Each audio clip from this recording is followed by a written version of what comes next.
Descript has a tool that will automatically remove filler words like well, so, words like that. And you can see them here on the transcript. It highlights the filler words in blue, or it underlines it rather with the dotted underline, dotted blue. To automatically remove these, we can go to Underlord in the top right. And then right here in the middle where it says remove filler words, click on that. It found in this 31-minute clip 223 filler words. And I can see them all on the right here. So I can click on one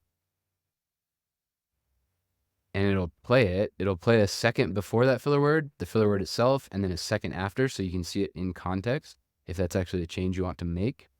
And if it's not, then you'll hit skip and it'll ignore that filler word.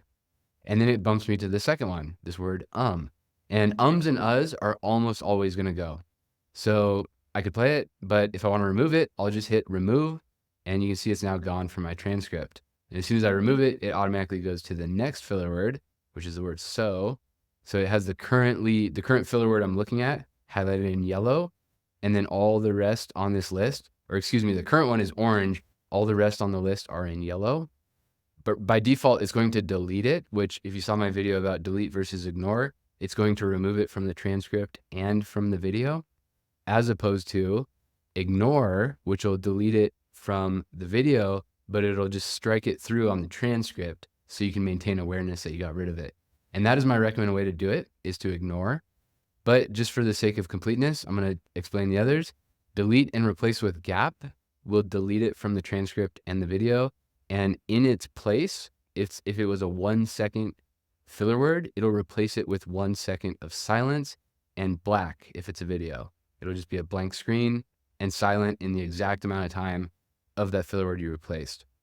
Remove from transcript will take it out of your transcript here, but leave it in the video. So it won't delete it, it won't remove it. So I'm going to do ignore. And then the last thing to show you, well, there's a couple more things to show you actually. If you click on this thing that says all filler words, this is what it's looking for. So of the 222 that it found, 107 are repeated words. So words like saying, let me see if I have an example here. Bolivian. So kind of like stumbling over your words or thinking while you're repeating yourself. It's looking for those, but you can turn those off if you want to keep those in. And then it tells you over here on the right how many it found of ums, uhs, right, like, so, well. And like I said, ums and uhs, those will always go. Everything else, it gets a little risky. You might consider keeping those in with this automatic tool and then manually removing them as you do your rough cut. That's usually my process. But once you get that list refined, then the next step is to remove all if you want to, or you can manually review them one by one, clicking the remove button. But let's go ahead and click remove all. And since I did the ignore, you can see that they're stricken out, but they remain on my transcript. And they're going to remain highlighted in yellow until I close out of this tool altogether, which I can do by hitting this X. And now I'm just into regular editing mode. And my filler words remain stricken out, but they're gone from my video or my podcast.